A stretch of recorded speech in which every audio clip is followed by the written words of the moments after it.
Bien le bonjour, explorateur.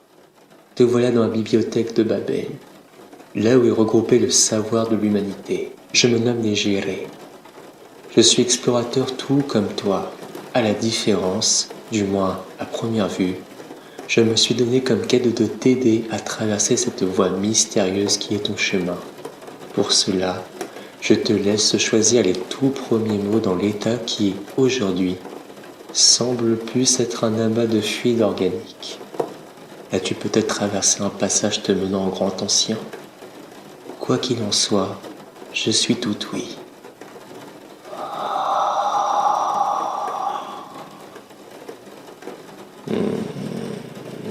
Dit comme ça laisse entendre que tu me tiens responsable de ton aspect. Mais à ta tête, j'imagine que c'est le sujet qui obsède tes pensées. Eh bien, soit. Il te faudra bien du courage pour probablement dominer ta peur. Mais sache que je t'accompagne dans ce qui semble être un monde, à l'origine du monde. Ne te répands surtout pas et prends en mémoire le savoir que je veux bien t'offrir.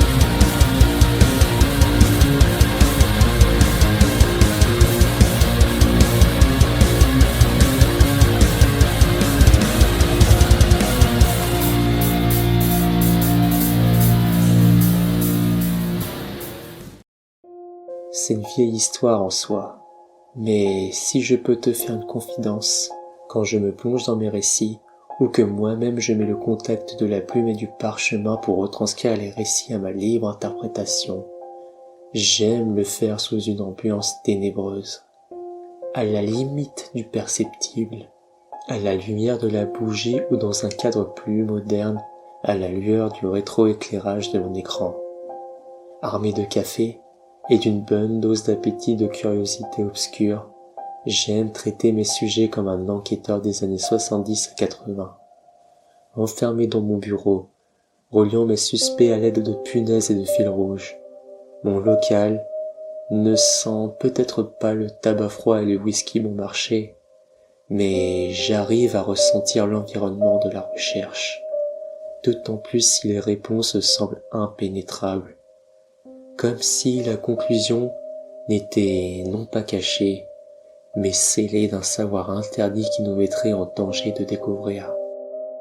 Un peu à l'image des protagonistes des nouvelles de Lovecraft, qui persévèrent dans leur investigation jusqu'à découvrir la clé de leur recherche, après une accumulation de dangers et de réponses laissant place à de plus en plus d'interrogations, pour qu'au final, ces derniers s'abandonnent à la folie par le savoir maudit qu'ils ont percé.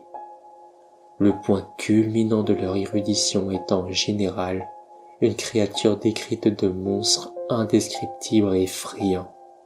Et dans cette simple phrase, nous avons déjà la recette de ce qui doit déterminer la nature et l'essence même d'un monstre. Ce sujet que nous retrouvons dans toutes les civilisations nourrit depuis toujours l'imagination de l'humanité. Il explique parfois la nature créatrice des choses comme la nature destructrice en se matérialisant comme se personnifiant. Quoi qu'il en soit, il est intéressant de spécifier que malgré qu'il soit en général dur de le catégoriser, il est cependant facile de relever les points communs, peu importe la forme qu'ils prennent. Alors si toutefois tu te sens l'âme d'un explorateur, je t'invite avec moi à arpenter les méandres du monde pour dénicher ces êtres qui, à première vue, semblent vouloir se tapir d'obscurité pour se cacher aux yeux du monde.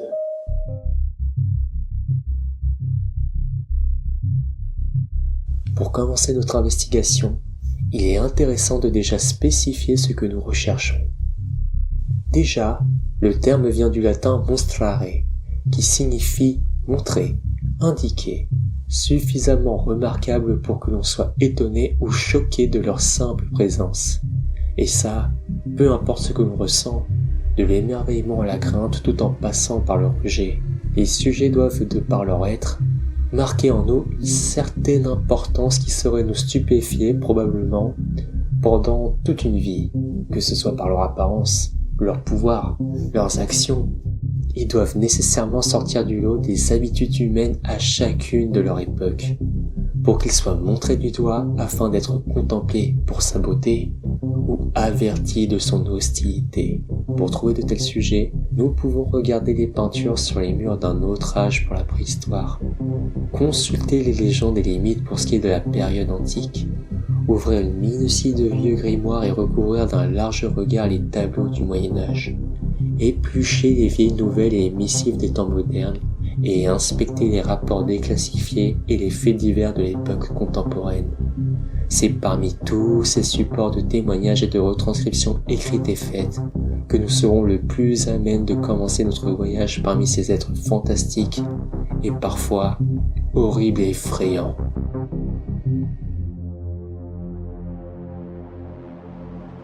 En général, un monstre baigne dans une aura indéfinissable nappée d'une couche obscure. Cela peut s'expliquer par plusieurs points, notamment son milieu naturel, qui le rend presque difficile à croiser, la rareté des spécimens encore en vie à ce jour, ou tout simplement son envie de rester caché aux yeux du monde. Quoi qu'il en soit, si ce n'est pas de son propre chef, il n'est pas aisé d'apercevoir un monstre, à part si vous en êtes sa victime. Ces émanations remplies de mystères qu'il suscite le baignent dans un halo de mysticisme alimenté par l'imagination de ceux qui l'ont aperçu, le rendant quasi surnaturel. Il est intéressant de constater dans un cadre plus concret les cas de la cryptozoologie où un animal se voit attribuer le rang de divinité ou de créature prodige de Dieu dû à son apparence atypique pour la faune locale et sa rareté due aux facteurs déjà mentionnés précédemment. Dans une histoire, il n'apparaît pas au début, si ce n'est dans les films pour arborer la teneur de l'ambiance générale et introduire directement l'atmosphère que l'œuvre va vous offrir, comme un message de confirmation que vous vous êtes pas trompé et que vous êtes venu au bon endroit. Tout commence par une découverte d'un lieu encore inexploré ou simplement isolé. Il peut être abandonné depuis déjà bien longtemps, que ce soit par une catastrophe naturelle, un incident conséquent ou la disparition d'une civilisation autrefois prospère. L'endroit semble ne présenter aucune intelligence humaine ou de traces de leur activité récente. Il est notable qu'à ce moment de l'histoire, les explorateurs ou les pionniers de l'intrigue sont pour la plupart motivés et pleins d'entrain à parcourir avec enthousiasme et émerveillement les ruines, ou l'environnement naturel qui semble être un message d'encouragement à leur recherche. À cet instant, ils ne le savent peut-être pas, mais ils ne sont pas seuls, car des yeux les observent. Ou bien, la bête sommeille quelque part en attendant son réveil qui sera provoqué très certainement par la maladresse d'un membre du groupe. Et évidemment, ce qui finit forcément par arriver arriva, comme une fatalité, car si l'animal n'est pas menaçant, il lui faut une raison pour que cette dernière surgisse ou se manifeste. Dès lors, quand cela arrive, la première rencontre se veut encore énigmatique, timide, car l'animal est méfiant devant ces êtres bruyants et nombreux. Nous avons donc le droit à des apparitions rapides, fantomatiques ou partielles, néanmoins suffisantes pour présumer de la menace possible qui pourrait se retourner contre les visiteurs.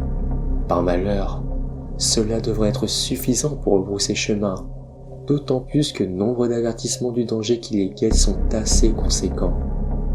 Mais l'homme est parfois avare, et malgré les risques, l'obsession prend parfois le contrôle au détriment des peines encourues. Ce qui sonne à ce moment précis, en la créature, le début de sa bestialité causée par la pulsion de sentiments de menace que l'homme suscite en elle.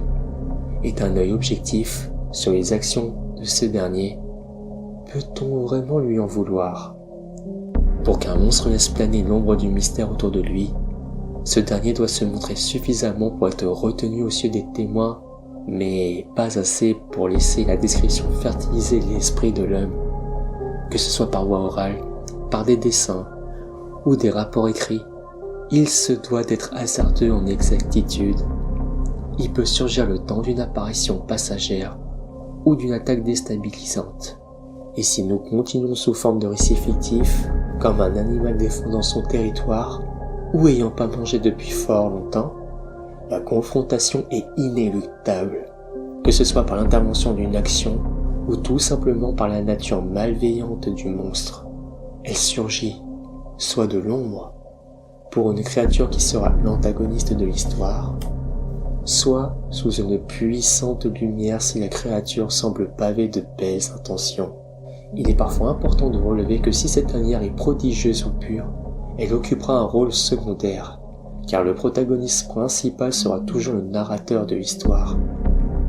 Mais je ne m'attarderai pas sur le cas de figure pour me concentrer sur le caractère sombre du monstre. Il est évident qu'à ce moment, dans cet élément déclencheur, malgré qu'on vous le présente, il se doit d'être encore sujet aux interrogations pour donner l'envie d'en savoir plus, car le cerveau humain déteste le vide et les interrogations, encore plus si une part de vérité lui est simplement octroyée. À ce passage, la rencontre se veut forcément marquante. Qu'elle soit douce ou violente, la trace laissée sera indélébile dans l'esprit du spectateur ou du témoin. Les descriptions à la suite de cet événement devront être approximatives pour décrire le physique de la créature tout en ayant des caractères précis. Pour appuyer le sérieux et de la bonne conscience mentale du témoin, du fait qu'il affirme exactement ce qu'il a vu. Comme un cerf du Moyen-Âge essayant d'expliquer l'image d'un avion de chasse qu'il décrirait comme un oiseau en armure, parcourant le ciel sans battement d'ailes vives, aux cris assourdissants et sourds, laissant dans sa traînée les nuages feindre ses ailes pour le suivre.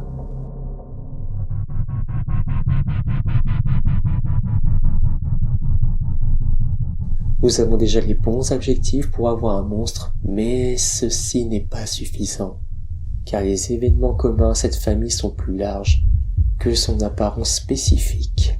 Ses apparitions et sa particularité à ne plus être répertoriées au monde animal connu, pour qu'il soit notamment remarquable, il lui faut une capacité de nuisance ou d'action de destruction large, qui fait que soit nous la respectons, soit nous la craignons et dans le pire des cas nous terrorise. Cela peut passer par son aspect terrifiant, d'action horrible, ou sa présence quasi surnaturelle. Il doit nourrir chez l'homme d'inquiétants esprits d'appréhension qui le forcent à le maintenir en vie, et donc d'être aux aguets constants d'une attaque imminente, car elle se veut comme omniprésente, ce qui fait qu'un monstre aura probablement une taille imposante voire gargantuesque, une forme d'existence atypique, spécifique, un nom approximatif pour pouvoir le reconnaître, des attributs carnassières par la présence par exemple d'un excès de dents, de griffes, de membres pouvant saisir, attraper, mutiler, étant puissante pour piéger ou démembrer, ou aussi une apparence, pourquoi pas, qui suscite chez l'homme un dégoût profond, soit une apparence difforme, bestiale, écœurante, malaisante, mais qui suscite la répulsion par sa laideur et sa difformité. Le monstre peut montrer son côté bestial en laissant libre cours à ses pulsions animales, le rendant complètement incontrôlable, mais malheureusement prévisible, lorsque l'on réunit les informations de son mode de vie et donc de son fonctionnement. A-t-il une faim insatiable, une envie de tout mordre, de se reproduire ou autre? Est-il attiré par des objets brillants? Sa voracité et sa véracité le rendent dangereux et agressif à tout être vivant à proximité. Pourtant, si le monstre tel que l'on connaît peut paraître effrayant, il peut être tout l'inverse. Pour le peu que ce dernier soit pourvu de bonnes intentions, laissant son aspect hideux et dépourvu de caractère rassurant, pour laisser place à la beauté de son être. Et nous culpabilisons, Car tout jeune, nous grandissons avec l'idée qu'un être néfaste se voit obligatoirement fourni de l'apparence retranscrivant la noirceur de ses intentions. Alors qu'il n'en est rien, nous voilà face à notre propre jugement faussé, celles qui parfois nous font devenir le monstre que nous essayons de fuir ou d'éviter sous peine de recevoir une violence qui, dans le fond, est présente en chacun de nous, si pour le peu nous décidons de l'écouter. Cet être, que nous apprenons donc à apprécier, voire aimer, arrive à nous étonner par les enseignements de tolérance et de compréhension qu'il nous montre, par ses gestes, ses paroles mesurées, ses actions paisibles, voire sa compassion qu'il a su acquérir par le biais de sa propre différence, une sorte d'empathie atteignable que lorsque nous nous rendons nous-mêmes victimes d'un acte odieux qui nous a été infligé, laissant place à une douceur, une fragilité qui nous est révélée par peur d'être blessés ou de ressouffrir à nouveau. Jusque-là, nous avions parcouru les méandres des aspects symptomatiques de l'apparence d'un monstre. Néanmoins, comment peut-on passer à côté de celui qui n'en a pas l'air? Nombre de personnes se voient affublées de ce nom si hautement distinguable des méfaits et des atrocités qu'il peut en dépeindre. En effet, nous avions vu précédemment que le monstre ne se distinguait non pas que sur son apparence, mais aussi par le mal ou les horreurs qu'il peut commettre. Un homme peut se voir faire graver à juste titre cette appellation en acceptant simplement la partie la plus discutable de son être. Le mal que l'on réprime qui nous ferait ressurgir nos pulsions et nos vils instincts à l'état animal. Ce qui définit en soi, plus un plan moral, dépeint comme la monstruosité que l'on commet par des actions que la majorité des gens réprouvent, une personne en qui suscite la crainte, la désapprobation, et donc, on en redoute la cruauté et sa perversion. Si nous voulons donner des exemples de monstres de notre époque, il est plus qu'évident de mettre en avant les tueurs en série, ou comme on le dit à l'américaine, les serial killers, qui tel un animal affamé se nourrit non pas de la chair de ses victimes, mais de la peur et de la toute-puissance qu'ils prennent en enlevant le dernier souffle de vie de sa proie, qui, on ne va pas se mentir, en général, se veut innocent ou désarmé face à son agresseur, comme des enfants ou de personnes de faible constitution. Dans ces explications, j'ai mis plus en avant le sentiment de toute-puissance qu'ils éprouvent, mais certains se rapprochent de la description du monstre tel qu'on la connaît, comme l'ogre qui se nourrit et se remplit la panse de ses victimes, un animal plus qu'anthropomorphique. Nous avons qu'éludé les caractéristiques du sujet, mais je pense que tu en sais assez pour t'y intéresser.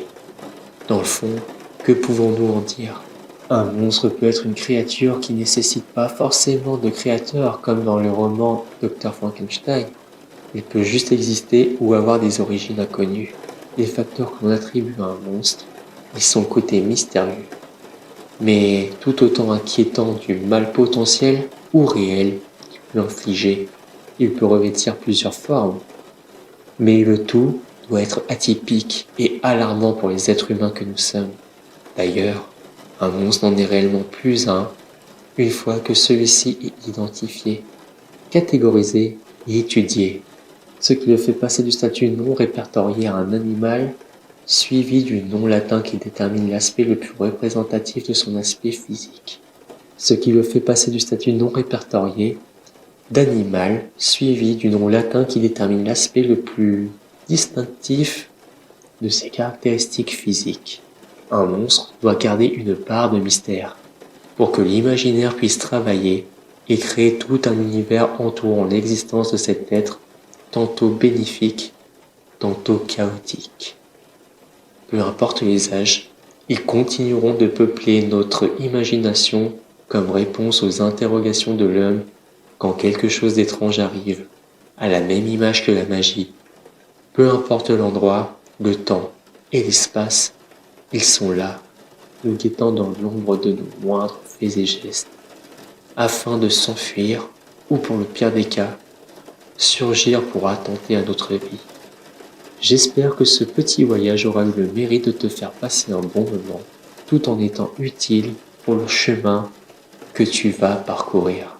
Le récit étant achevé, je t'invite, explorateur, à poursuivre ton chemin. Cette bibliothèque te sera toujours accessible, pour le peu que tu sois voué à y revenir un jour. Dans la retranscription papier de l'œuvre de l'esprit, une oreille sera toujours la bienvenue pour le conteur que je suis.